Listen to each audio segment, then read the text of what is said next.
Hello, this is James and the Band of Fire, Chapter 19, Marching Orders. James stood outside the house with his mother's smile still playing a prominent part in his mind. She really did know more about his situation than he did. James had assumed from the moment he was invited to camp that Mom knew nothing. Now he knew, especially with Dad not available, that she may be his greatest resource in times of need. Although he would not be visiting her again this summer, he would be talking with her whenever he got the chance. As he continued to think about all that he had read, Master McAdams again came walking toward him from the street. James looked up, realizing he didn't even hear him arrive, and smiled at Master McAdams as Master McAdams began to speak. "Well, my boy, you now have much to think about. I was amazed the first time I read that book. Cornelius was truly an amazing Titan and has taught me a great deal, even at my age. But this knowledge and this book were written for you. I believe that he saw our time, and knew you would need his help." Before James could respond, Master McAdams took his hand, and they were again racing through space and time. But it was different this time. James noticed the moon moving backwards in the sky. The usual sounds of the night were absent, and he felt as if he couldn't breathe. Every breath he tried to take was pushed out of his lungs, as if his lungs were working backwards. His mind was getting foggy, and his eyes started to black out. But before he fainted completely, his feet were again on the ground, and his lungs filled with air. The influx of air seemed to awaken his mind completely, and he found himself again standing next to Master McAdams. As he realized what was happening, he found himself again at the cave location in the large hill behind the overgrowth. As he looked around, he again saw Helia and Felicity. He somehow knew that he was again back in camp at the exact time he left. He was not sure how it happened, but too much was on his mind at this time to ask. He instead looked up to those deep blue, compassionate eyes as Master McAdams began to speak again. "You are now in a unique situation, my boy. No one will know of your new knowledge. No one will understand what knowledge I am needing you to develop. Many can, however, help you a great deal. I would ask that you carefully choose who will work with you to develop each skill. Let me tell you a story to help you understand. There was a man many years ago, located on the other side of the world, at a time when Egypt was a great power in the world. At the time, his people were slaves in Egypt and were being used to build the pyramids and many of the amazing cities for the Pharaoh. It was at this time that he was sent by God back to Egypt to ask the Pharaoh to let his people go. But he was not sure he was up to the task.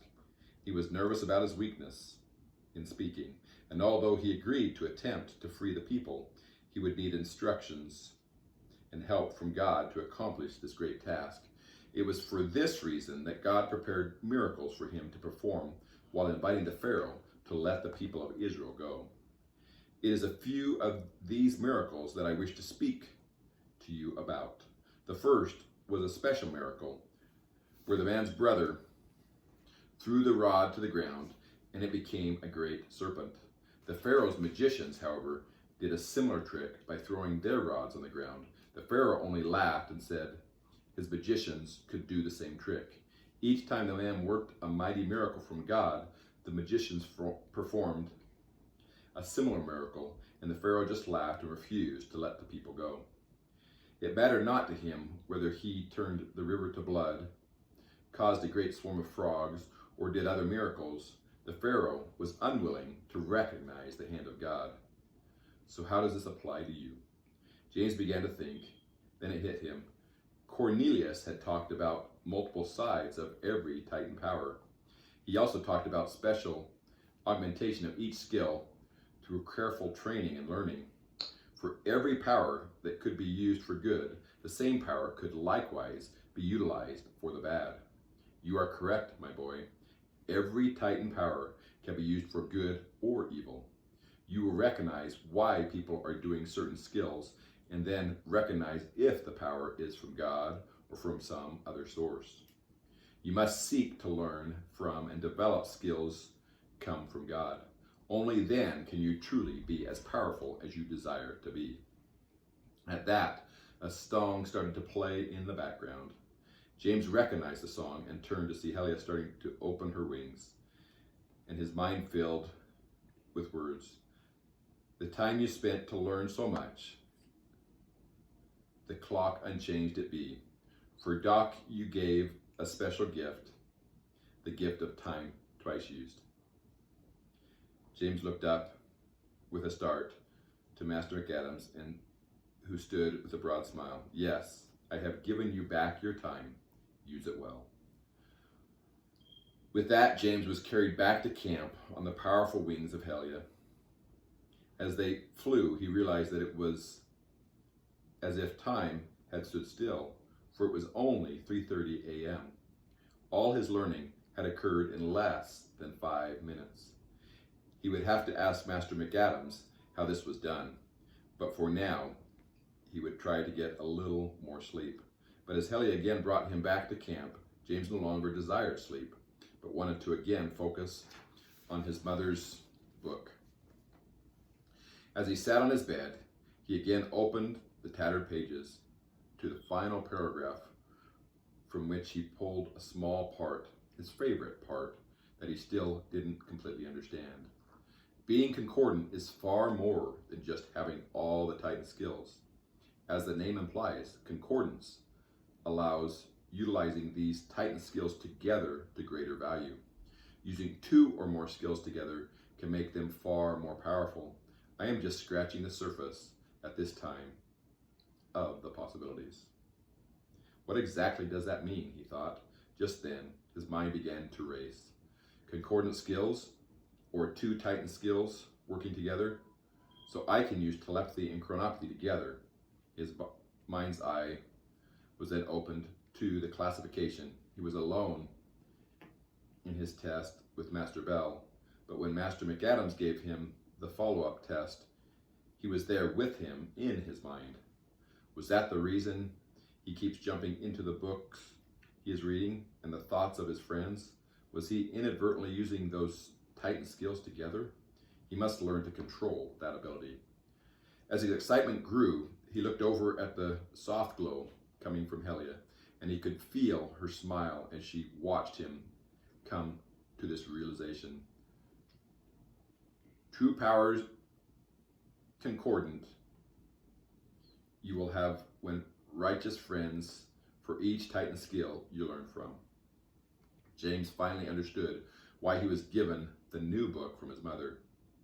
He understood what the true purpose was of the Phoenix Senses. But more importantly, he now had his marching orders from Master McAdams. There is much work to do. As he sat on his bed, thinking of this new assignment, a deep voice was heard from outside the tent. As James began to focus on this voice, he recognized it as Jacques, and it sounded like he was again talking to himself. That young man is always leaving at night. Does he not know the great danger that exists even here in camp? Not everyone here is good. I recognize those that are not in accordance with the teachings of the Band of Fire and Doc McAdams. I cannot protect him if he is away from his tent when he is expected to be there. At that, James stood and decided it was time to talk with the Grey Wolf and request his help in determining who else should be joining the Phoenix Senses. As he left the tent, Jacques turned to look at him again. Jacques, I need your help. The wolf's ears perked up, and he walked towards James. How can I help you, son? I have watched you and your pack since getting to camp. You have a special ability to see the good and bad in people. You know when Titans are preparing in accordance with the will of God, or if they are only focused on their own success and glory. I know that you can help me find quality Titans to help me develop the skills Master McAdams wants me to learn. Yes, James, I will pass the word. Then you might have quality students to join you and those that already travel with you. What? Yes, the young man that shares your tent, the small little excited girl, and Carrie, my midnight black friend. They will be of great help to you and are some of the best I have ever met. You can trust them. Yes, Becca, Carrie, and Michael are all great friends, but I need those with skills in Herculopathy, Chronopathy, Hippocratescence, and Hoplomosmithy as well.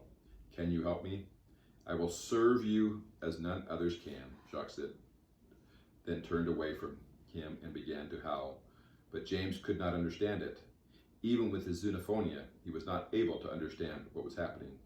Why couldn't he understand Jacques' words now? Jacques recognized the surprise in James' eyes and seemed to smile. When I talk with my pack, not even you, young sir, will understand. Only Doc McAdams is capable of understanding. Thanks. I know you can help me. Maybe someday I too will be able to understand. On that note, being still early in the morning, James decided to try once again to get some rest before classes would start again.